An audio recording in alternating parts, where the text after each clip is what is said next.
Episode 301 to 310, अध्याय 301, अध्याय 294। Emily ने कार्लोस का साथ दिया और वे जल्दी से सड़क किनारे टैक्सी पकड़ने लगे। कार्लोस के शरीर की तपती गर्मी उसके सूट के कपड़े को चीरती हुई उसकी हथेली को जला रही थी। बस कुछ मिनट और रुको, उसकी आवाज़ तनावपूर्ण थी। हम जल्द ही क्लिनिक पहुंच जाएंगे। कार्लोस सीट पर पीछे की ओर झुक गया। उसकी एडम्स एप्पल उसकी कठिन सांसों के साथ ऊपर नीचे हो रही थी। उसकी लंबी उंगलियों ने सीट बेल्ट को कसकर जकड़ लिया था। अंगुलियों के जोड़ सफ़ेद हो रहे थे, मानो वह अंदर उठती गर्मी की लहर से जूझ रहा हो। सूर्य का प्रकाश उसकी पुतलियों में धुंधले से धब्बे के रूप में दिखाई देने लगा, जिससे वह क्षण भर के लिए 5 महीने पहले के उस अंधेरे थिएटर बॉक्स में वापस चला गया। उसी तरह का। उसने दांत भींचकर कुछ शब्द निकाले, वही सिनेमा में मिलने वाला नशा। एमिली चौंक गई। जब कार्लोस को होश आया तो उसने हवा में कीटाणुनाशक की तेज गंध महसूस की। आपकी दवाओं के प्रति प्रतिरोधक क्षमता वाकई बहुत मजबूत है। मुझे लगा था कि आधा दिन बीत जाने तक आप बेहोश रहेंगे। एमिली ने सफ़ेद लैब कोट पहन लिया था और उसके लंबे बाल जो कंधों पर लटक रहे थे अब पोनीटेल में बंधे हुए थे। जब मैं किशोरावस्था में था, कार्लोस अचानक बोला। उसकी आवाज़ इतनी भारी थी मानो उसे रैगमाल से खुर्च दिया गया हो। किसी ने मेरे दूध में जहर मिला दिया है। वह आगे बोला। उसका एडम्स एप्पल बड़ी मुश्किल से हिल रहा था। मैं 3 दिन तक बेहोश रहा। होश में आने के बाद मैंने रोज़ाना जहर की छोटी खुराक लेना शुरू कर दिया। एमिली की पुतलियां तेजी से सिकुड़ गईं। तो क्या आपके शरीर में दवाओं के प्रति प्रतिरोध विकसित हो गया? उसकी आवाज़ थोड़ी कांप उठी। कार्लोस ने अपने मुंह के कोनों को खींचा, जिससे रोने से भी ज्यादा दर्दनाक मुस्कान उभरी। साधारण जहर मुझ पर कोई असर नहीं करते, लेकिन सिनेमा वाली वो रात और आज। एमिली को लगा कि उसकी सांस अटक गई है। 5 महीने पहले का वह अंधेरा थिएटर बॉक्स, स्मृति के धुंधले और जलते हुए टुकड़े अचानक असाधारण रूप से स्पष्ट हो गए। सहज ही उसने अपना हाथ अपने उभरे हुए पेट पर रख दिया, जहां एक अप्रत्याशित लेकिन अनमोल जीवन पनप रहा था। वही दवा। उसकी आवाज़ इतनी हल्की थी कि लगभग सुनाई नहीं दे रही थी। कार्लोस ने सिर हिलाया। यूरिको के पास ये दवा है। उस रात की घटना इससे जुड़ी हो सकती है। एमिली की आंखों में रोष झलक रहा था। मैं सच का पता लगा लूंगा। उसकी आवाज़ धीमी और दृढ़ थी, लेकिन अभी के लिए हमें एक कठिन लड़ाई का सामना करना पड़ सकता है। यूरिको मेरे और कार्टर कबीले के खिलाफ जवाबी कार्रवाई कर सकती है। जैसे ही उसने यह बात कही, बेडसाइड टेबल पर रखा फोन अचानक जोर से कंपन करने लगा और चिकनी सतह पर घूमने लगा। स्क्रीन पर बार बार इवान पामर नाम चमक रहा था, जैसे कोई सांप अपनी जीभ बाहर निकाल रहा हो। एमिली ने अपना फोन देते हुए कहा, बाद में इंतजार करने की जरूरत नहीं है।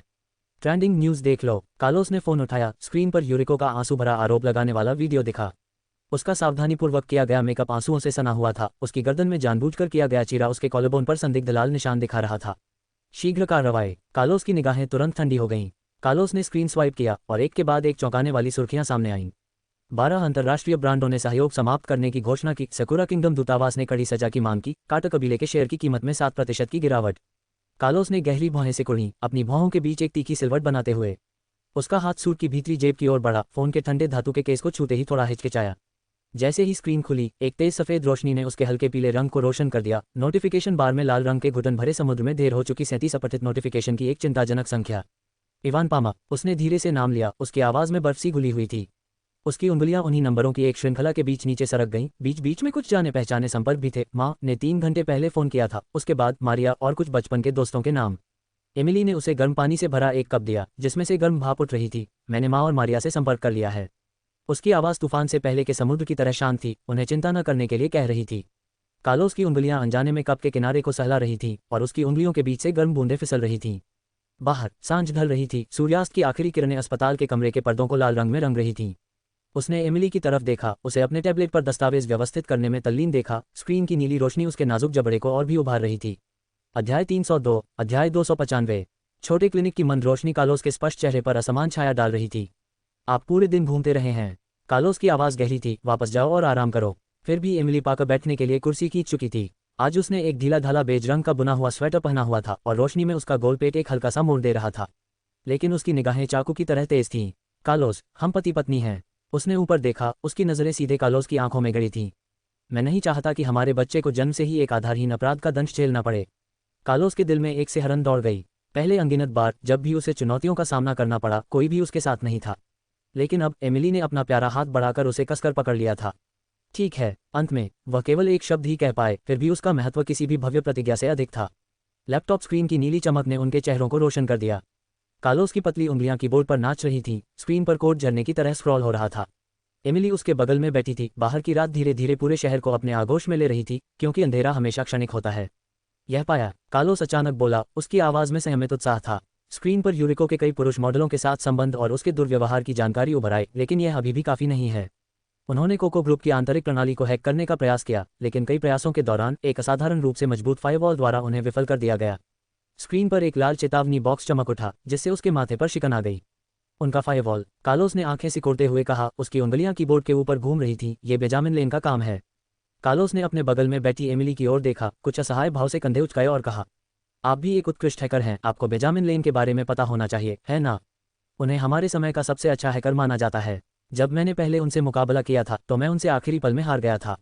कार्लोस एक घमंडी व्यक्ति था, वह शायद ही कभी यह स्वीकार करता था कि वह किसी से कमतर है, लेकिन बेंजामिन एक अपवाद था। इस बीच कार्लटन ग्रैंड होटल के गलियारे में रेनी वाइट एक कोने में छिपी हुई थी। उसने अपना मुंह कसकर बंद कर रखा था। उसने कोको द्वारा दी गई 6 आकृति वाली पोशाक पहन रखी थी, लेकिन उसे ऐसा लग रहा था जैसे वह बर्फ की गुफा में फंस गई हो। उसने अपने फोन पर समाचार देखा। कार्लोस के बारे में चौंकाने वाली खबर सुनकर उसे अचानक एहसास हुआ कि उसने ही भाई कार्टर को फंसाया था। भयभीत होकर रेनी ने अपना फोन निकालने की कोशिश की। वह भाई कार्टर से संपर्क करना चाहती थी, इस बात से अनजान की यूरिको उसे फंसा देगी। लेकिन इससे पहले कि रेनी अपना फोन उठा पाती, उसने लिफ्ट की दिशा से आते कदमों की आवाज़ सुनी। यूरिको का स्वीट प्रेसिडेंशियल स्वीट था तथा पूरे तल पर केवल एक ही कमरा था। कोने से एक आदमी की गहरी आवाज़ आए। रेनी ने एडम विलो और इवान पामक को आते देखा। राष्ट्रपति पामक, क्या हम सचमुच सही काम कर रहे हैं? बिना सील वाले अंडे को मक्खी नहीं काटती। उसी ने मुझसे लड़कर मौत को दावत दी थी। इवान ने ठंडी सांस ली। एडम एक क्षण के लिए चुप रहा और फिर एक शब्द भी नहीं बोला। इसी समय राष्ट्रपति कक्ष का दरवाजा खुला। इवान अंदर चला गया। एडम ने अपना फोन निकाला और चला गया। रेनी एक क्षण के लिए हिचकिचाया, फिर चुपचाप राष्ट्रपति कक्ष के दरवाजे की ओर बढ़ गया। जैसे ही राष्ट्रपति कक्ष का दरवाजा एक क्षण के लिए खुला, उसने अंदर से आवाजें सुनी। चिंता मत करो, मेरा वचन ही मेरी जमानत है। जैसे ही दस्तावेज पूरा हो जाएगा, कार्टर परिवार के 5% शेयर तुरंत तुम्हारे नाम कर दिए जाएंगे। आधे खुले दरवाजे से इवान की आवाज आई, लेकिन कार्लोस कल एक प्रेस कॉन्फ्रेंस कर रहे हैं, तुम्हारी जानकारी। यूरिको की उपेक्षा भरी हंसी फूट पड़ी। आराम करो, हमारा फायरवॉल बेंजामिन लेन ने खुद डिजाइन किया था। जब तक वह खुद न हो, कोई भी इसे तोड़ नहीं सकता और बेंजामिन तक पहुंचना बेहद मुश्किल है। हम कोको ग्रुप के लिए फायरवॉल डिजाइन करने के लिए उनसे इसलिए मिल पाए क्योंकि हमारे मुख्य डिजाइनर कोको उनसे परिचित थे। इन शब्दों के साथ यूरिको खिलखिलाकर हंसने लगी। राष्ट्रपति पामा, आप बहुत शरारती हैं। इसके बाद पुरुष और महिला के बीच हंसी मजाक शुरू हो गया। रेनी के नाखून उसकी हथेली में गहरे धंस गए। अंततः उसे समझ में आया कि वह किसी और के हाथ में चाकू बन गई थी, एक चाकू जो कार्लोस पर निशाना साध रहा था। वह कांप उठी जब उसने अपना फोन निकाला, फिर भी डायल बटन दबाने से पहले झिझकी, क्या कार्लोस अब भी उस पर भरोसा करेगा? जैसे ही वह हिचकिचाई, अचानक उसके पीछे से एक हाथ आया और उसने फोन छीन लिया। रेनी आश्चर्यचकित हो गई और उसने मुड़कर देखा कि एडम विलो उसके पीछे गंभीर भाव से खड़ा था। Doctor willow. रेनी का चेहरा पीला पड़ गया और वह जल्दी से कुछ कदम पीछे हट गई। एडम ने उसे अपने पास खींचकर एक और कर दिया। रेनी, तुमने सब कुछ सुना? एडम ने गंभीर भाव से उसकी ओर देखा। रेनी की हिम्मत नहीं हुई कि वह आवाज भी निकाल सके। आप ये कॉल नहीं कर सकते। एडम ने गहरी आवाज में चेतावनी दी। तुम भाई कार्टर को नुकसान पहुंचाने की कोशिश कर रहे हो। डॉक्टर विलो, मैंने हमेशा सोचा था कि तुम एक अच्छे इंसान हो, मुझे उम्मीद नहीं थी कि तुम। रेनी ने गुस्से से कहा, मैं अच्छी इंसान नहीं हूं और न ही तुम। यह मत भूलना कि तुम्हारे पेट में पल रहा बच्चा कैसे पैदा हुआ। अगर मैं कार्लोस को सच बता दूं तो क्या तुम्हें लगता है कि वह तुम्हें अपने बच्चे को जन्म देने देगा? एडम के शब्दों से रेनी का चेहरा बहुत खराब हो गया। रेनी, मेरी बात सुनो। कार्लोस कार्टर परिवार का युवा स्वामी बना रहेगा और कार्टर परिवार छोड़कर भी आराम की जिंदगी जिएगा। लेकिन तुम अलग हो। अगर उसे पता चला कि तुमने बार बार उसके खिलाफ साजिश रची है तो वह तुम्हें कभी माफ नहीं करेगा। अपनी और अपने गर्भ में पल रहे बच्चे की खातिर तुम यह फैसला नहीं ले सकती। रेनी ने अपने होंठ काटे और सोचा। आखिरकार उसने फोन रख दिया। देर रात छोटे क्लिनिक में कार्लोस ने अपनी नाक पर चुटकी काटी। वह लगातार 1 दर्जन से अधिक बार असफल हो चुका था। एमिली की पलकें धीरे से फड़फड़ाने लगीं। उसने बड़ी चालाकी से कंप्यूटर पर कब्जा कर लिया। क्यों नहीं, मुझे कोशिश करके देखने दो। कार्लोस ने भौहें उठाई लेकिन फिर भी एक तरफ हट गया। उन्होंने देखा कि एमिली की पतली उंगलियां कीबोर्ड पर नाच रही थीं और कई चमकदार कमांड टाइप कर रही थीं। तरल ऑपरेशन, अद्वितीय डिक्रिप्शन दृष्टिकोण। एक अचानक रहस्योद्घाटन ने कार्लोस के दिमाग को झकझोर दिया। 5 वर्ष पहले विश्व हैकिंग प्रतियोगिता में रहस्यमय प्रतिद्वंद्वी जिसने उन्हें 0.1 सेकंड से हराया था, वह विश्व का शीर्ष रैंक वाला बेंजामिन लेन था। ये वह प्रतियोगिता थी जिसमें वह दूसरे स्थान पर रहे। आप बेंजामिन लेन हैं? उसकी आवाज़ अविश्वास से भरी थी। एमिली ने कोई जवाब नहीं दिया, लेकिन उसके होठों का हल्का सा ऊपर की ओर मुड़ना सब कुछ कह गया। स्क्रीन पर फायरवॉल परत दर परत विघटित हो रही थी, जैसे बर्फ पिघल रही हो। अंततः एक एन्क्रिप्टेड फोल्डर सफलतापूर्वक निकाला गया जिसमें वर्षों से यूरिको के गबन और रिश्वतखोरी का विवरण था, जिसमें इवान पामक के साथ उसका गुप्त पत्राचार भी शामिल था। कार्लोस ने धीमे से ठहाका लगाया। उसकी हंसी में अभूतपूर्व सहजता और खुशी थी। मुझे इस बारे में पहले ही सोच लेना चाहिए था। मुझे भी इसके बारे में पहले ही सोच लेना चाहिए था। नमस्ते टाइम्स, मैं अपना परिचय दोबारा दे दूं, मैं बेंजामिन लेन हूं। एमिली ने पलकें झपकाईं। अध्याय 303, अध्याय 296। कार्लटन ग्रांड होटल के सम्मेलन कक्ष में क्रिस्टल झूमर से ठंडी रोशनी पड़ रही थी। सभी दिशाओं से आए पत्रकारों ने पहले से ही अपने कैमरे, लंबी बंदूकें और छोटी तोपें मंच की ओर तान रखी थी तथा वातावरण में दमन का तनावपूर्ण भाव व्याप्त था। इवान पामर एक अच्छी तरह से सिलवाया हुआ गहरे भूरे रंग का सूट और बारीकी से बंधी हुई टाई पहने हुए मंच के किनारे खड़े थे। समय देखते समय कभी कभी भौहें चढ़ा लेते थे। उनके होठों पर एक ठंडी मुस्कान थी। प्रेस कॉन्फ्रेंस 5 मिनट में शुरू होगी। उसने अपने बगल में खड़े एडम विलो की ओर सिर घुमाया और कहा, कार्लोस कहाँ है? एडम विलो ने फुसफुसाते हुए कहा, पीआर विभाग पूरे दिन उनसे संपर्क करने की कोशिश कर रहा है, लेकिन उनका फोन उपलब्ध नहीं है। इवान पामर ने व्यंग्यात्मक लहजे में कहा, ऐसा लगता है कि वह डर गया है, आने की हिम्मत नहीं कर रहा है। इस समय एडम विलो की निगाहें आयोजन स्थल पर पड़ी। अचानक रुक गईं। सम्मेलन हॉल का दरवाजा खोला गया और एमिली पाका अकेले अंदर चली गईं। आज उसने एक साधारण काले रंग का सूट पहना था। उसके लंबे बाल पीछे बंधे हुए थे, जिससे उसका चेहरा पीला दिखाई दे रहा था। उसकी आंखों में हल्के काले घेरे थे। ऐसा लग रहा था जैसे वह पूरी रात सोई नहीं थी, लेकिन उसकी पीठ सीधी थी और उसकी निगाहें दृढ़ थीं। ये देखकर इवान पामर की मुस्कान और गहरी हो गई और वह जानबूझकर अपनी आवाज ऊंची करते हुए आगे बढ़े। डायरेक्टर पाकर, आप अकेले क्यों हैं? कार्लोस कहाँ है? क्या ऐसा हो सकता है कि वह अकेला रह गया हो, काया हो गया हो? इवान पामर की आवाज बहुत तेज थी, जो सम्मेलन कक्ष में गूंज रही थी और सभी के कानों में स्पष्ट रूप से पड़ रही थी। कार्यक्रम स्थल पर तुरंत सन्नाटा छा गया और सभी की निगाहें एमिली पाकर पर टिक गईं। एमिली पाकर ने अपनी नजरें उठाईं और इवान पामर को ठंडी नजर से देखा। राष्ट्रपति पामर, कृपया बिना किसी ठोस सबूत के दूसरों पर निंदा न करें। इवान पामर ने उपहास किया, सबूत? अब तो पूरा इंटरनेट ही सबूत है। मिस यूरिको ने व्यक्तिगत रूप से कार्लोस पर गलत इरादे से उन्हें नशीला पदार्थ देने का आरोप लगाया है। क्या ये सबूत नहीं है? सचमुच परिवार में दुर्भाग्य है। मैं ऐसा अपमान कैसे उठा सकता था? एमिली पाकर की उंगलियां थोड़ी सख्त हो गईं, लेकिन उसका चेहरा शांत रहा। मुझे अपने पति की निर्दोषता पर विश्वास है। हे, इवान पामर ने मजाक उड़ाया, अगर मुझे पता होता कि तुम इतने रक्षात्मक होगे तो मुझे उस समय कोको प्रोजेक्ट तुम्हें सौंपना ही नहीं चाहिए था। अब देखो, कार्टर परिवार और कोको के बीच सहयोग पूरी तरह से टूट गया है। शेयर की कीमतें गिर रही हैं, इसका नुकसान कौन उठाएगा? एमिली पाकर ने सीधे उसकी ओर देखा। राष्ट्रपति पामर, आप कार्टर परिवार को संकट में देखना चाहते हैं। मुझे तो लगभग संदेह है कि वह वास्तव में आपका अपना बेटा नहीं है। इवान पामर का चेहरा कठोर हो गया। वह जवाब देने ही वाले थे कि अचानक कार्यक्रम स्थल के प्रवेश द्वार पर हंगामा मच गया। यूरिको पत्रकारों के एक समूह के साथ अंदर आया। उसने आज शुद्ध सफेद किमोनो पहना था। उसका मेकअप उत्तम था, होंठ चमकदार लाल थे, लेकिन उसकी निगाहें बहुत तेज थीं। जैसे ही वह अंदर आए, उसकी निगाह एमिली पाकर पर टिक गई। उसके होठों पर एक ठंडी मुस्कान आ गई। निर्देशक पाकर। यूरिको ऊंची एड़ी के जूते में उसके पास आए। उसकी आवाज में बनावटी सहानुभूति थी। कार्लोस कहाँ है? क्या वह डर के मारे छिपा होगा? एमिली पाकर ने उसे ठंडेपन से देखा। मिस यूरिको, कृपया अपने शब्दों पर ध्यान दें। यूरिको हल्के से हंसी, पत्रकारों की ओर मुड़ी। उसकी आवाज अचानक ऊंची हो गई। मीडिया मित्रों, मैं आज कार्लोस का असली चेहरा उजागर करने आया हूं। उसने न सिर्फ मुझे नशीला पदार्थ दिया, बल्कि अपनी ताकत का इस्तेमाल दूसरों पर अत्याचार करने के लिए भी किया। ऐसा इंसान कार्टर वंश का उत्तराधिकारी बनने के लायक नहीं है। पत्रकार तुरंत भड़क उठे। उनकी फ्लैशलाइटें पागलों की तरह चमकने लगी और एमिली पाकर पर मिसाइलों की तरह सवाल बरसने लगे। डायरेक्टर पाकर, क्या कार्लोस ने सचमुच मिस यूरिको को नशीला पदार्थ दिया था? कार्लोस अब कहाँ है? क्या वह भाग गया है? क्या इस घटना के कारण कार्टर कबीला कोको के साथ अपना सहयोग पूरी तरह से खो देगा? एमिली पाकर को एक कदम पीछे हटना पड़ा। उसका चेहरा थोड़ा पीला पड़ गया, लेकिन उसकी निगाहें स्थिर रहीं। जैसे ही दृश्य नियंत्रण से बाहर होने वाला था, पापा। कॉन्फ्रेंस हॉल की ध्वनि प्रणाली से अचानक एक तीखी इलेक्ट्रॉनिक ध्वनि निकली, जिसके तुरंत बाद स्पीकरों के माध्यम से एक स्पष्ट बातचीत प्रसारित हुई। कार्लोस, जब तक तुम एक रात के लिए मेरी सेवा करने को तैयार हो। मिस यूरिको, कृपया कुछ सम्मान दिखाएं। यूरिको का चेहरा तुरंत पीला पड़ गया। ये संश्लेषित है। वह चिल्लाई, किसी ने रिकॉर्डिंग में जालसाजी की है। हालांकि इससे पहले कि वह अपनी बात पूरी कर पाती, कॉन्फ्रेंस हॉल में बड़ी स्क्रीन अचानक चमक उठी। वीडियो क्लिप चलने लगी। फुटेज में यूरिको एक युवा पुरुष मॉडल की कमर को पकड़कर उसे जबरन शराब पिला रही थी। एक अन्य क्लिप में वह ठंडी मुस्कान के साथ एक पैकेट सफेद पाउडर को वाइन ग्लास में डालती हुई उसे एक अन्य कांपते हुए लड़के को देती हुई दिखाई दे रही थी। कार्यक्रम स्थल पर हंगामा मच गया। यूरिको, क्या ये भी संश्लेषित हैं? कार्यक्रम स्थल के पीछे से एक गहरी, डरावनी आवाज आई। सब लोग घूम गए। काले सूट पहने कार्लोस कठोर भाव के साथ स्थिर कदमों से अंदर आया। उसके पीछे सुंदर, गोरे चेहरे वाले कई युवक चल रहे थे। ये वही मॉडल थे जिन्हें वीडियो में यूरिको ने परेशान किया था। मिस यूरिको, कार्लोस की आवाज ठंडी थी, आप इन्हें कैसे समझाएंगी? यूरिको पीछे की ओर लड़खड़ा गई। उसका चेहरा भयावह था। तुम झूठ बोल रहे हो। ये सब नकली हैं। नकली? कार्लोस ने अपने पीछे खड़ी मॉडल को आगे आने का इशारा करते हुए व्यंग्य किया। और वे? क्या वे भी नकली हैं? मॉडलों में से एक कांपते हुए बाहर आया। उसकी आवाज रुंधी हुई थी। यूरिको हमें नियंत्रित करने के लिए एक नए प्रकार के जहर का इस्तेमाल कर रहा है। हमें मजबूर कर रहा है। यूरिको अंततः टूट गई, चिल्लाए और भागने के लिए मुड़ी। हालांकि काफी देर से इंतजार कर रही पुलिस ने सीधे उसका रास्ता रोक लिया। मिस यूरिको, मुख्य अधिकारी ने गिरफ्तारी वारंट दिखाया। आप पर अवैध हिरासत में रखने, दूसरों को ड्रग्स लेने के लिए मजबूर करने, हमारे देश के कानूनों का उल्लंघन करने का संदेह है। कृपया हमारे साथ आइए। यूरिको ने बेतहाशा संघर्ष किया। उसका मेकअप बिखर गया। उसकी सारी शान और शालीनता गायब हो गई। इवान पामर एक तरफ खड़ा था। उसका चेहरा लाल था, उंगलियां कसकर जकड़ी हुई थीं।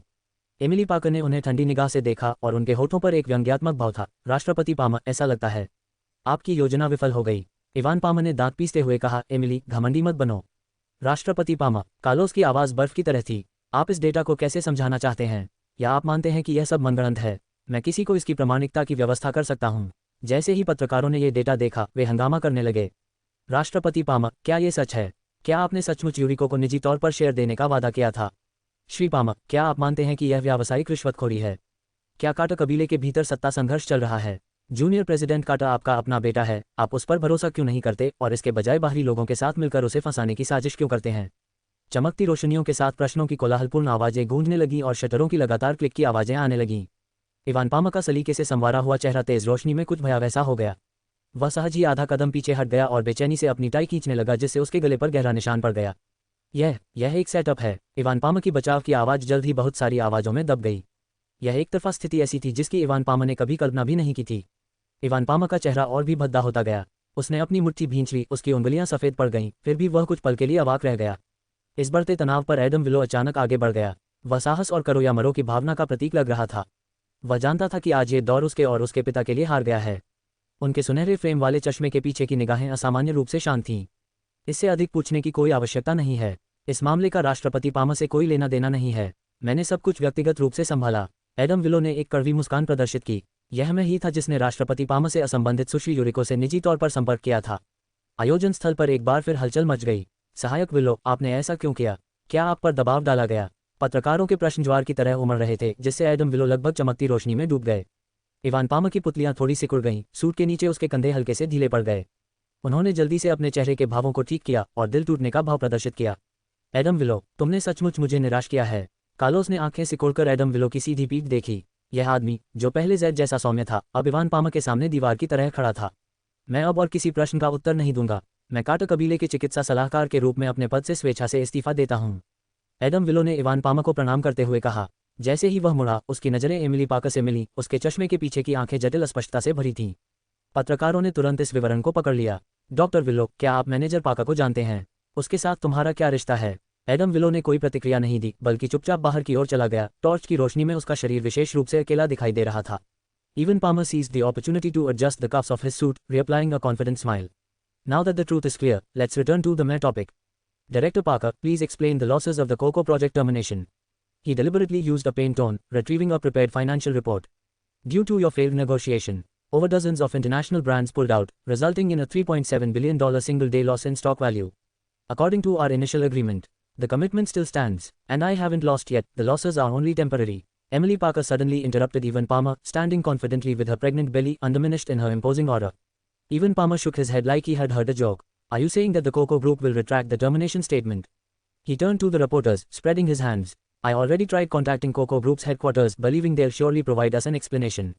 Everyone witnessed this. Director Parker intends to contact Coco headquarters, the same group I can only relay messages to through Yuriko. She's simply dreaming. Evan Palmer was full of ridicule. But at that moment, a reporter suddenly exclaimed, "Everyone look at Coco Group's official website, a new announcement has been released." The journalists present actually all saw the announcement. Coco Group officially announces a 5-year strategic partnership with the Carter clan. Impossible. Evan Palmer almost couldn't believe his eyes. He frantically refreshed the page but saw Coco's website concurrently updating its announcement, Yuriko's dismissal document stamped with the group's seal, and at the end of the partnership announcement, the CEO's autograph was flamboyantly displayed. The journalists erupted completely. Director Parker, how did you manage to contact Coco headquarters? Did the Carter clan know about Yuriko's scheme all along? President Palmer, what's your response? Emily Parker turned to face the ashen-faced Evan Palmer, her lips slightly curved.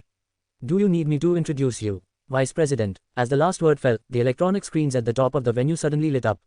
Major financial media around the world were live streaming the same news. The Carter clan stock price hit the limit up. As he staggered backward, the journalists frantically recorded the scene. President Palmer, do you admit to the investment failure? Are you considering resigning from your position at the Carter clan? Evan Palmer's face was ashen, his lips trembled, but he couldn't utter a single word. And Carlos, standing just beside Emily Parker, had a slight curve on his lips, his gaze cold as ice. अध्याय 306, अध्याय 299। बारिश की बूंदें जमीन से छत तक ऊंची खिड़की पर टकरा रही थीं। जब मिसेस कार्टर ने ये शब्द कहे, तो कमरे के अंदर की हवा घुटन भरी हो गई। इवान पामर ने श्रीमती कार्टर को अविश्वास से घूरा, उसकी आंखों में अविश्वास और क्रोध की लहर थी। वह अचानक आगे बढ़ा, उसकी आवाज़ भींचे हुए दांतों के बीच से लगभग दबकर रह गई। आप बोर्ड मीटिंग बुला रहे हैं मुझे बदलने के लिए? श्रीमती कार्टर के चेहरे पर शांति थी, उनका हमेशा सौम्य चेहरा अब ठंडी रोशनी से सराबोर था। वे धीरे से उठी और इवान पामर की नज़रों से मिली, उनकी आवाज़ स्थिर और संतुलित थी। इवान, अब आप कार्यवाहक अध्यक्ष के रूप में काम करने के योग्य नहीं हैं। इवान पामर की पुतलियां तेजी से सिकुड़ गईं, उसकी छाती जोर से धड़क रही थी। उसने अचानक अपना हाथ उठाया और पास खड़ी एमिली पार्कर की ओर इशारा किया। उसकी आवाज़ तीखी थी। सिर्फ उसकी वजह से। एमिली कार्टर कबीले के साथ कब से है? उसकी क्या योग्यता है? वह एमिली पार्कर के पास गया और उसे घृणा भरी निगाहों से घूरने लगा। एक महिला जिसकी शिक्षा संदिग्ध है, कार्टर परिवार में शादी करने के लिए गर्भावस्था पर निर्भर है, अब प्रबंधन में शामिल होना चाहती है। कार्टर कब से भाई भतीजावाद पर निर्भर हो गया है? एमिली पार्कर ने अपनी पीठ सीधी की, बिना पीछे हटे उसकी नज़रों से नज़रें मिलाईं। उसकी आवाज़ शांत थी। मेरी शिक्षा और योग्यता का मूल्यांकन बोर्ड को करना है। कम से कम मैं निजी लाभ के लिए अपने परिवार को धोखा तो नहीं दूंगा। इवान पामा का चेहरा पीला पड़ गया। वह तेजी से श्रीमती कार्टर की ओर मुड़ा। उसकी आवाज़ में विनती का संकेत था, फिर भी एक धमकी भी छिपी थी। समझदारी से काम लो। एमिली कब से यहाँ है? उसे व्यापार के बारे में क्या पता? उसने तुम्हें जरूर मोहित कर लिया होगा। श्रीमती कार्टर ने अपना सिर हिलाया। उनकी आंखों में गहरी थकान दिख रही थी। इवान, मैं वर्षों से समूह के भीतर आपके कार्यों से अनभिज्ञ नहीं हूँ। वह धीरे धीरे खिड़की की ओर बढ़ी। बारिश का पानी शीशे से नीचे बह रहा था, जो उसकी निराश छवि को दर्शा रहा था।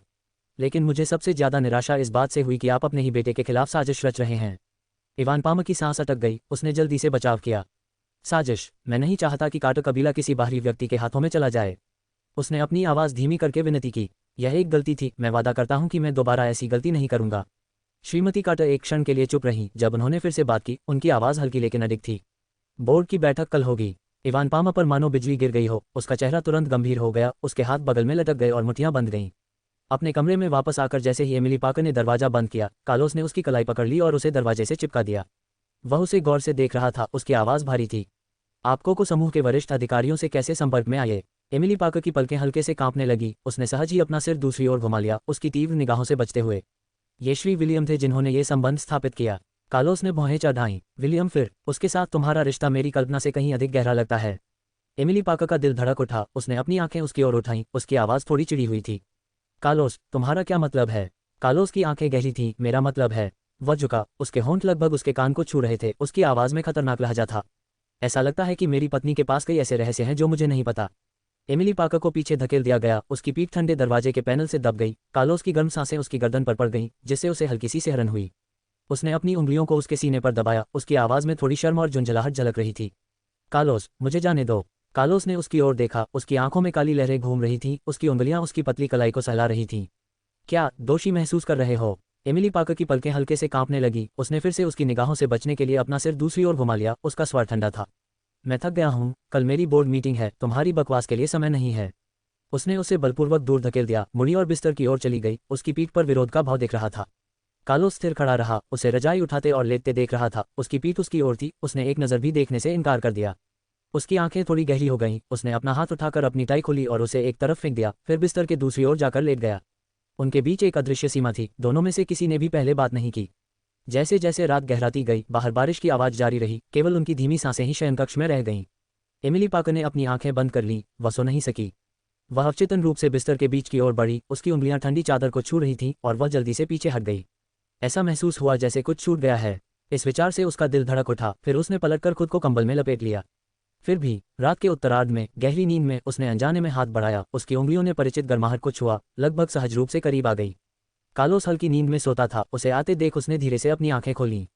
उसकी पलकें हल्के से कांप रही थीं। उसका गाल उसके हाथ से दबा हुआ था। उसकी सांसें स्थिर और गर्म थीं।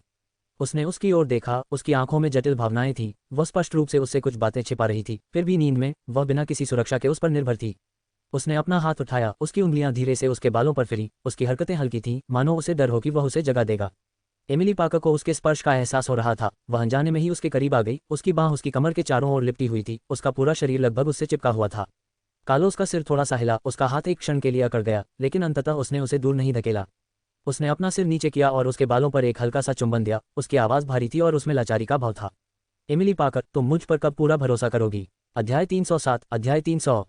सुबह 7 बजे क्लाउड लेक विला का डाइनिंग रूम नाश्ते की खुशबू से महक उठा। एमिली अंदर दाखिल हुई तो उसने देखा कि कार्लोस वहां पहले से ही बैठा हुआ था और मिसेस कार्टर ने नाश्ता कर लिया था। एमिली की नज़र खाली मुख्य सीट पर पड़ी। इवान पामर की सीट खाली थी। मारिया कार्टर भी असामान्य रूप से देर तक नहीं सो रही थी। वह खाने की मेज पर झिझकती हुई खड़ी थी। माँ, पिताजी कल रात पूरी रात अध्ययन कक्ष में फ़ोन पर थे। मारिया, ड्राइवर को तुम्हें स्कूल ले जाने दो। मिसेस कार्टर ने अपना चाकू और कांटा नीचे रख दिया। उनके चेहरे पर कोई बदलाव नहीं था। आज उन्होंने लोहे जैसे भूरे रंग का सूट पहना था, कानों में चमकदार मोतियों की बालियां, फिर भी वे बिना म्यान वाली तलवार जैसी लग रही थीं। आज की बोर्ड मीटिंग बहुत महत्वपूर्ण है, उसने एमिली की ओर देखकर मुस्कुराते हुए कहा। चिंता मत करो, मैं यहाँ हूँ। महिला ने अंततः भोजन कक्ष में चारों ओर नजर दौड़ाई। उसकी निगाहें खाली शीर्ष सीट पर कुछ देर के लिए रुक गईं। उसके होंठ एक दृढ़ रेखा में दब गए। चल दर कार्टर क्लान ग्रुप के बैठक कक्ष में जब लंबे समय से अनुपस्थित श्रीमती कार्टर आई तो कमरे में हंगामा मच गया।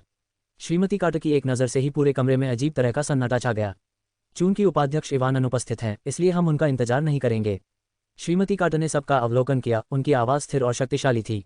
मैं इवान पामर को हटाने का प्रस्ताव करता हूँ। बैठक कक्ष के दरवाजे अचानक जोर से खुल गए। सभी लोग आश्चर्य से खड़े हो गए। इवान पामर के सहारे बूढ़ी महिला कार्टर शीशम की लकड़ी के एक बेड पर टिकी हुई धीरे धीरे अंदर आईं। वह गहरे हरे रंग की चियोंगसम पहने हुए थी। उसके चांदी के बाल बारीकी से संवारे हुए थे और उसकी फीनिक्स जैसी आंखें, जो श्रीमती कार्टर से काफी मिलती जुलती थीं, ब्लेड की तरह तेज थीं। माँ, वृद्ध महिला कार्टर को देखकर बर्खास्तगी का दस्तावेज पकड़े हुए श्रीमती कार्टर का हाथ मेज पर फिसल गया, जिससे एक हल्की सी आवाज हुई। कार्लोस भी अचानक उठ खड़ा हुआ। उसकी कुर्सी एक कर्कश आवाज के साथ फर्श पर रगड़ खाए। दादी, आप देश कब लौटी? एमिली ने इवान पामर की ओर देखा। उसके होठों पर क्षणिक आत्मसंतुष्ट मुस्कान देखी तथा मन ही मन उसे बूढ़ा लोमड़ी कहकर कोसा। क्या मैं एक बूढ़ी औरत हूँ? जब मैं वापस आऊंगी तो मुझे आपको क्या रिपोर्ट देनी होगी? बूढ़ी महिला कार्टर ने ठंडी हंसी हंस दी। उनकी बेत संगमरमर के फर्श पर जोर से पड़ी, जिसकी कर्कश ध्वनि बैठक कक्ष में गूंज उठी।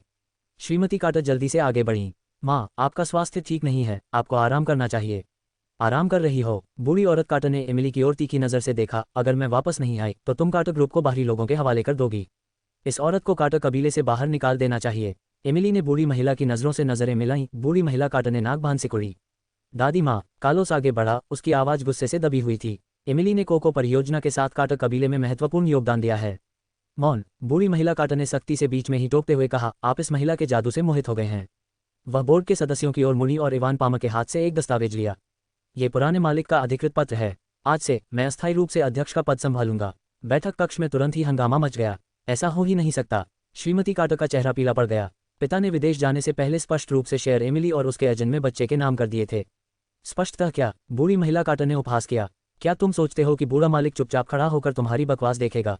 उसकी तीखी निगाह एमिली की ओर गई। मैं एमिली को महाप्रबंधक के पद से तत्काल बर्खास्त करने की घोषणा करती हूँ। दादी माँ, कार्लोस ने मेज पर जोर से पटक दिया। उसकी आवाज अभूतपूर्व क्रोध से भरी हुई थी।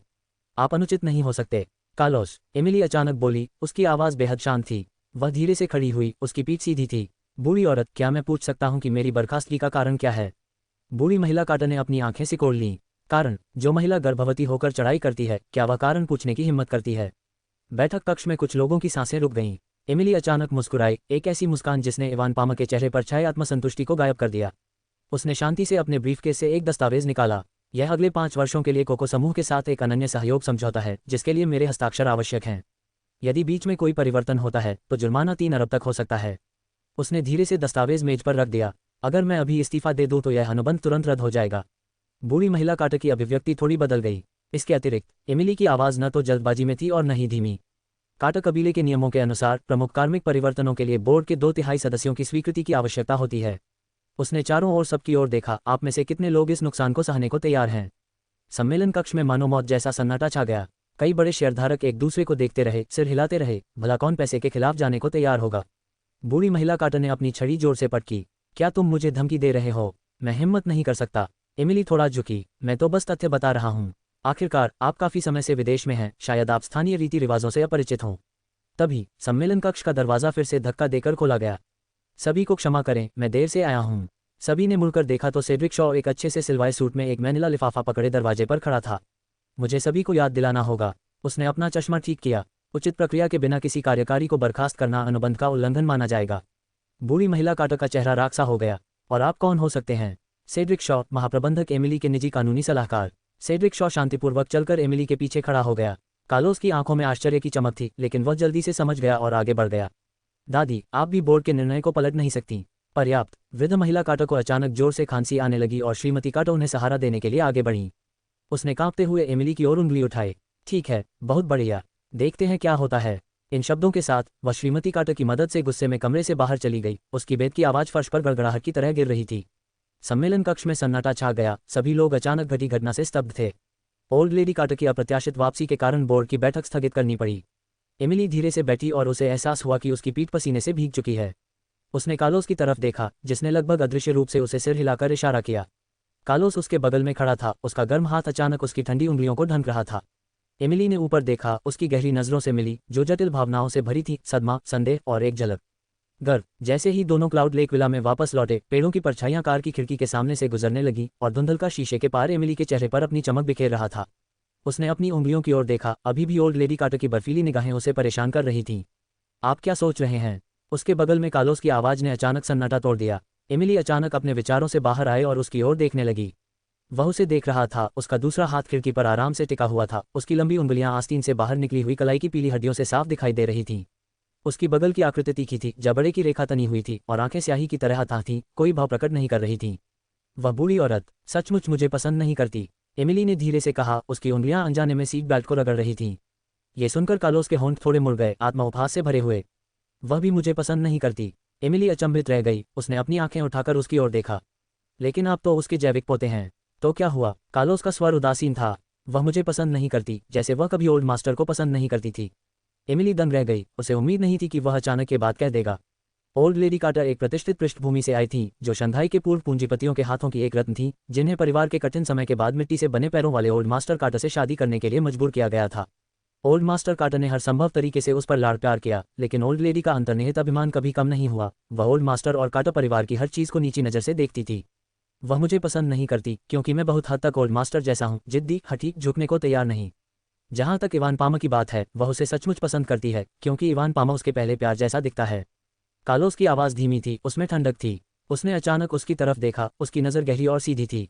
वह तुम्हें सिर्फ इसलिए पसंद नहीं करती क्योंकि। वह कुछ देर के लिए रुका, उसकी आवाज़ धीमी किंतु स्पष्ट थी। तुम ही हो जो मुझे पसंद है। एमिली की सांसें रुक गईं, उसकी दिल की धड़कनें अचानक तेज हो गईं, पुतलियां थोड़ी फैल गईं, उसका पूरा शरीर अकड़ गया। क्या उसने अभी कहा था कि वह उसे पसंद करता है?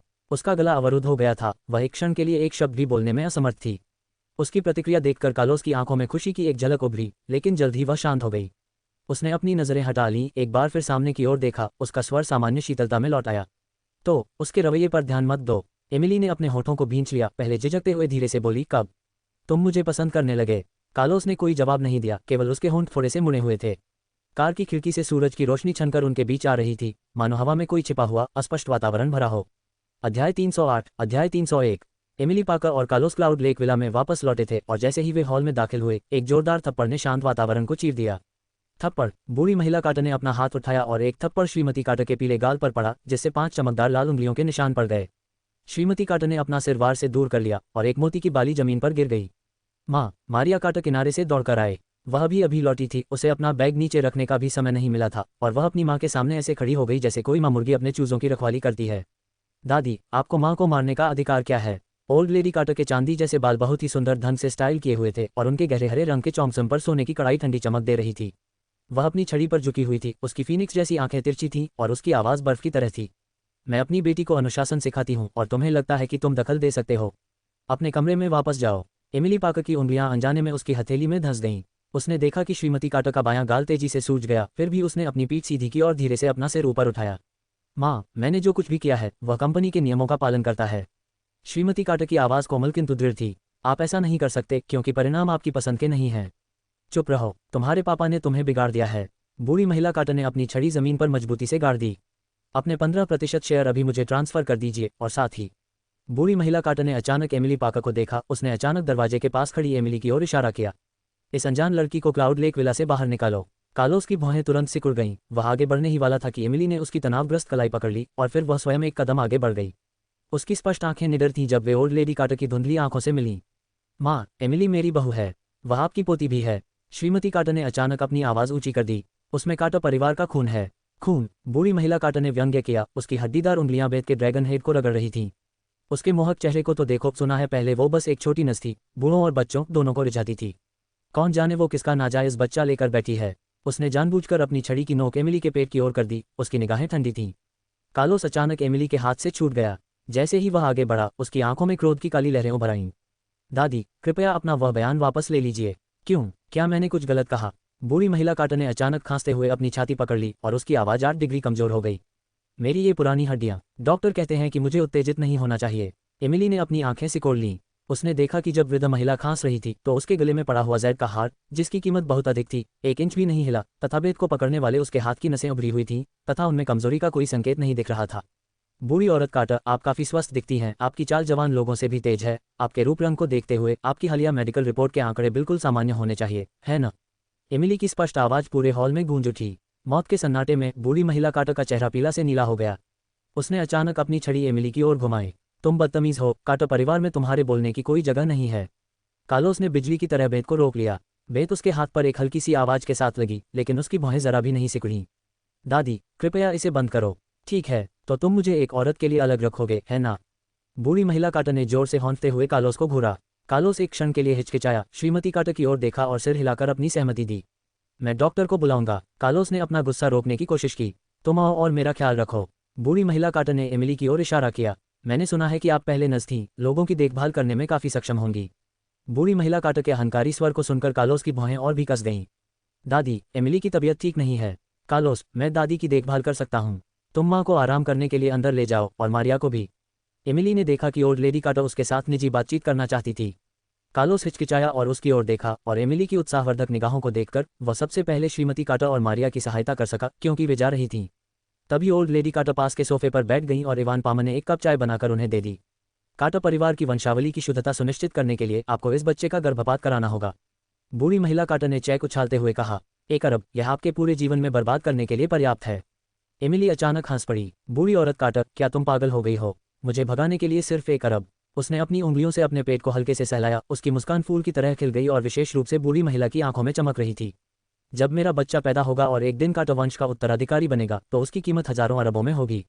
यदि आप होते तो क्या करते? बूढ़ी महिला कार्टर कुछ क्षणों के लिए बोल नहीं पाई, क्योंकि जीवन भर सम्मान पाने के बाद भी उनके साथ इतनी बेशर्मी से कभी बात नहीं की गई थी। अहंकार, जब तक मैं यहाँ हूँ, मैं तुम्हें उस छोटे बच्चे को जन्म देने नहीं दूंगी। यदि तुम्हारा गर्भपात नहीं हुआ तो मैं ये सुनिश्चित करूंगी कि तुम्हें कुछ न मिले। बूढ़ी महिला कार्टर ने धमकी दी। बूढ़ी औरत कार्टर, तो फिर हम भी कोशिश कर सकते हैं, एमिली ने कहा, और वह भी शांति से बैठ गई। कोई उसे यहाँ से बाहर निकालो। बूढ़ी महिला कार्टर अचानक क्रोध से दहाड़ उठी। इवान पामर लोगों को बुलाने ही वाला था कि एमिली अचानक ठंडी हंसी हंसने लगी और बोली, मैं तुम्हें सलाह देता हूँ कि ऐसा न करो। अध्याय 309, अध्याय 302। हॉल में हवा ठोस होती हुई प्रतीत हो रही थी। बूढ़ी महिला कार्टर ने दस्तावेज को गौर से देखा। उसकी सूखी उंगलियां ड्रैगन हेडेड बेत को पकड़े हुए थीं और उनकी उंगलियां सफेद हो रही थीं। उसकी धुंधली बूढ़ी आंखें थोड़ी कांप उठीं, होंठ कांपने लगे और उसे अपने दांतों के बीच से एक वाक्य निकालने में थोड़ा समय लगा, वह बूढ़ा मूर्ख। वास्तव में। इवान पामर तुरंत आगे बढ़ा, संपत्ति प्रमाण पत्र उठाया और उसे उलट पलट कर देखा। उसका चेहरा तुरंत लाल हो गया और उसकी उंगलियों ने अनजाने में दस्तावेज के किनारे कुचल दिए। ऐसा हो ही नहीं सकता, उसने मन ही मन बुदबुदाया। उसकी आंखों में ईर्ष्या और अनिच्छा उमड़ रही थी। क्लाउड लेक विला, जिसके लिए वह इतने सालों से लालायित था, ओल्ड मास्टर ने अपना नाम जोड़ने के लिए भी राजी नहीं किया। फिर भी अब वह सीधे एमिली पार्कर को दे दिया गया है। उसने अचानक ऊपर देखा और एमिली को घूरने लगा, मानो उसके आकर्षक चेहरे में कोई जादू टोना देखने की कोशिश कर रहा हो। एमिली स्वयं भी स्तब्ध थी, उसकी आंखों में जटिल भावनाएं झलक रही थीं। दादाजी, क्यों? उसमें ऐसा कौन सा गुण या योग्यता है कि वह उनसे इतना पक्षपात कर रही है? या फिर ऐसा हो सकता है कि उसे पहले से ही यह अंदाजा हो गया था कि इस बार उसका विदेश जाना मुश्किल हो सकता है। इस विचार से उसका हृदय कांप उठा और उसकी नाक में हल्की खटासी चुभने लगी। कार्लोस उसके पास खड़ा था, उसकी भावनात्मक उतार चढ़ाव को महसूस कर रहा था। उसकी लंबी उंगलियां धीरे से उसकी कलाई के चारों ओर लिपटी हुई थीं। उसने फुसफुसाया, दादाजी जानते थे कि अगर वे तुम्हें सीधे सीधे बता देंगे तो तुम उसे कभी स्वीकार नहीं करोगे, इसलिए उन्होंने बदलाव कर दिया। उसकी आवाज़ में कोमलता का स्पर्श था और वह गहरी थी। बूढ़ी महिला कार्टर ने यह देखा और अचानक अपनी छड़ी को चाय की मेज पर पटक दिया। धमाका, बोन चाइना चाय का कप एक आवाज़ के साथ टूट गया। चाय चारों ओर बिखर गई। मैं इस उपहार समझौते से सहमत नहीं हूँ, इसे रद्द किया जाना चाहिए। उसकी आवाज़ तीखी थी, मानो किसी बिल्ली की पूंछ कुचल दी गई हो, जिससे उसकी पहले वाली शानदार शान पूरी तरह से खत्म हो गई थी। कार्लोस ने ठंडे स्वर में अपनी आंखें उठाईं, उसकी निगाहें चाकू की तरह तेज थीं। दादी, क्लाउड लेक विला दादाजी की निजी संपत्ति है। उनका स्वर शांत था, फिर भी हर शब्द बर्फ की तरह था। इसके अलावा आपने बहुत पहले ही अपनी राष्ट्रीयता बदल ली है। घरेलू कानूनों के अनुसार विदेशियों को घरेलू संपत्ति रखने का कोई अधिकार नहीं है। बूढ़ी महिला कार्टर की पुतलियां सिकुड़ गईं, उसकी छाती हिंसक रूप से धड़क रही थी, क्योंकि देश की स्थापना के दौरान उसका परिवार बिखर गया था और वह एक लाड़ प्यार से पली बड़ी बेटी से एक तिरस्कृत निम्न वर्गीय महिला बन गई थी। उसे हमेशा इस बात का मलाल रहा और उसने अपनी राष्ट्रीयता भी बदल ली, ये सोचकर कि उसने अपना दर्जा वापस पा लिया है। एमिली ने अपनी बाहें थोड़ी ऊपर उठाईं, उसकी आंखों में समझ की एक झलक दिखाई दी। तो बस, ओल्ड मास्टर कार्टर ने एक बार सरकार के लिए अंडरकवर काम किया था जब देश की स्थापना हुई थी। वह देश से सबसे ज्यादा प्यार करता था। स्वाभाविक रूप से वह संपत्ति को विदेशियों के हाथों में जाने के लिए तैयार नहीं था, भले ही वह उसका दूसरा आधा हिस्सा हो। बूढ़े मालिक ने सीधे तौर पर उसे विला देने का साहस किया, क्योंकि उसने लंबे समय से बूढ़ी महिला द्वारा एक कदम उठाए जाने के खिलाफ चेतावनी दी थी। बूढ़ी महिला कार्टर का चेहरा हरे से सफेद हो गया, फिर सफेद से लाल हो गया और अंत में भयानक भूरे रंग में बदल गया। वह एमिली को घूर रही थी, उसकी आवाज़ नरक से रेंगती हुई किसी दुष्ट आत्मा जैसी थी। तुम सचमुच एक लोमड़ी हो। एमिली ने उसकी नज़रों से नज़रें मिलाईं और अचानक हंस पड़ी। मुस्कान सुबह के सूरज की तरह चमकदार थी, फिर भी इसने ओल्ड लेडी कार्टर के दिल को कांपने पर मजबूर कर दिया। बूढ़ी औरत, अगर तुम मेरी माँ को फिर से परेशान करोगी और मुझे बार बार शाप दोगी तो मुझे दया न करने का दोष मत देना।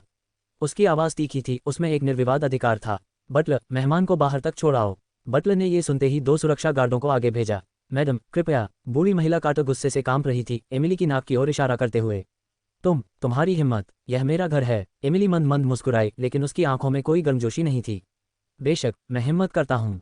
इवान पामर ने यह देखा और लड़खड़ाती हुई बूढ़ी महिला कार्टर को सहारा देने के लिए तुरंत आगे बढ़े। माँ, चलो पहले चलें। उसने अपनी आवाज़ धीमी कर ली, उसकी आंखों में क्रूरता की झलक दिखाई दी। क्योंकि पुराने मालिक और कार्टर परिवार इतने कृतघ्न थे, उसके पास कार्टर कबीले में वापस लौटने के अलावा कोई विकल्प नहीं था। बूढ़ी महिला कार्टर को बाहर जाते समय सहारा दिया गया, फिर भी वह पीछे मुड़कर कठोर गाली देना नहीं भूली। आप रुकिए और देखिए। एमिली वहीं खड़ी रही, उसकी पीठ चीड़ की तरह सीधी थी, जब तक कि बूढ़ी महिला और अन्य लोग दरवाजे से बाहर पूरी तरह से गायब नहीं हो गए।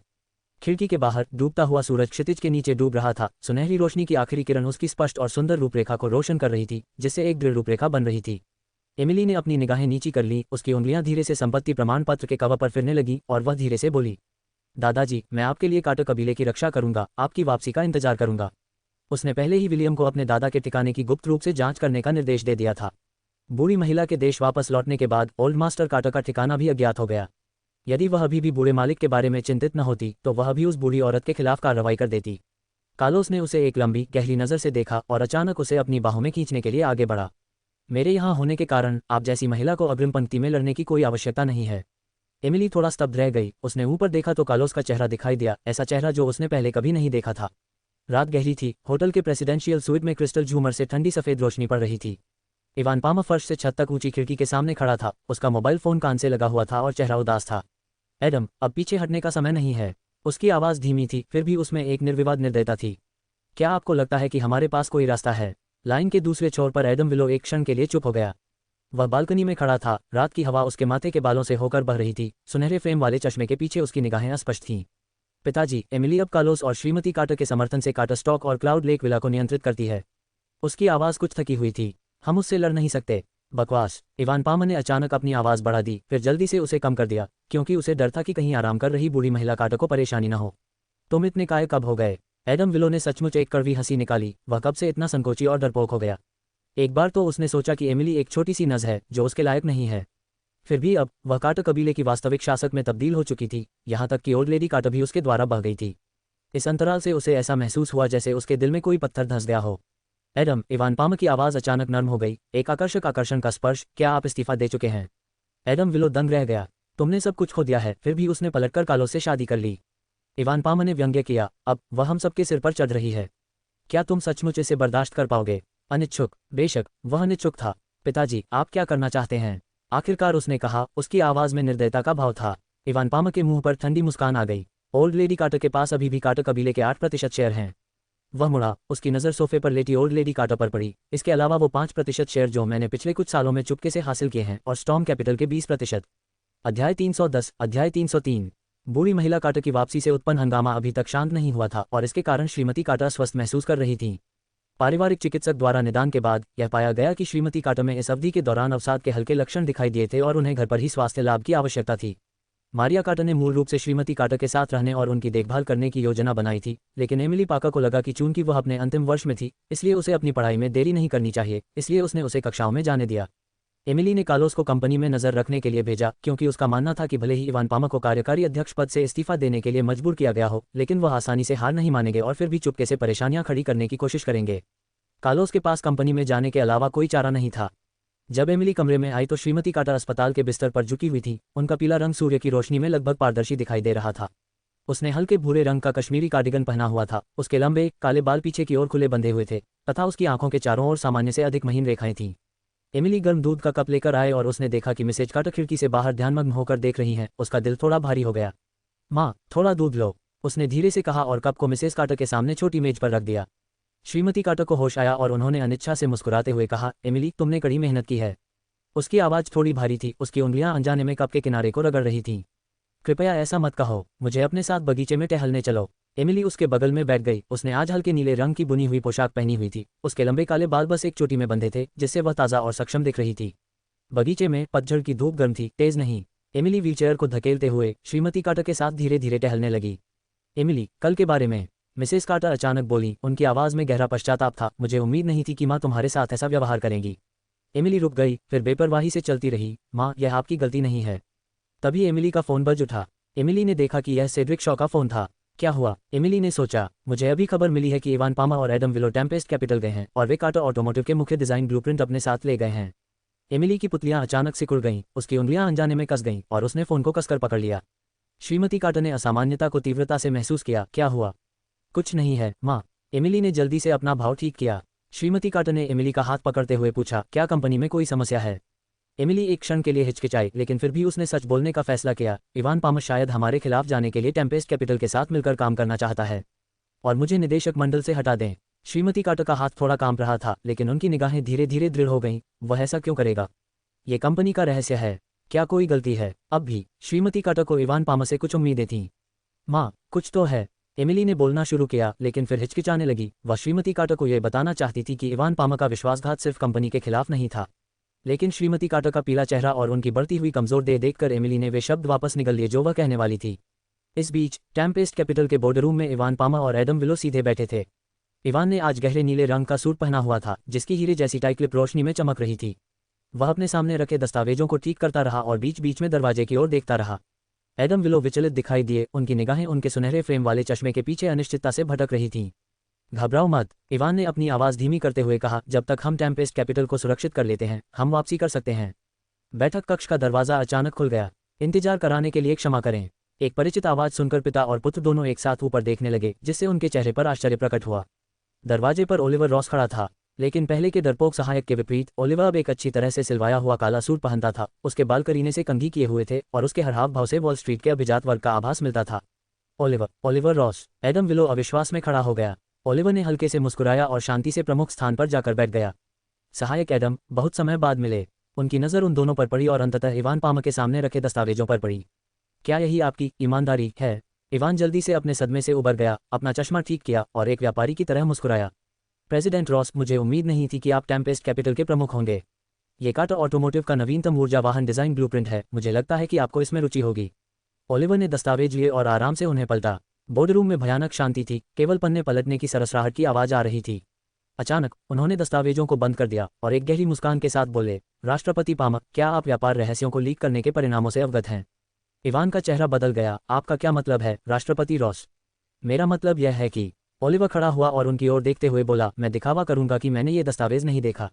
इवान का चेहरा अचानक बदल गया। ओलिवर रॉस, आपका क्या मतलब है? आप जानते हैं कि हम सहयोग पर चर्चा करने आए थे। ओलिवर मुस्कुराया। दुर्भाग्यवश किसी ने सहयोग पर चर्चा करने के लिए पहले हमसे संपर्क किया था। बोलते समय उनकी नज़र उनके पीछे स्थित कार्यालय के दरवाजे पर पड़ी, जो अचानक खुल गया और एक लंबा चौड़ा व्यक्ति अंदर आया। कार्लोस अपने हाथ जेब में डाले बिना ही कार्यालय में चला गया। जैसे ही वह अंदर आया, एडम विलो और इवान पामा के चेहरे बेहद बदसूरत हो गए। आगे की कहानी सुनाने के लिए वी एम स्टोरी वर्ल्ड को सब्सक्राइब करो।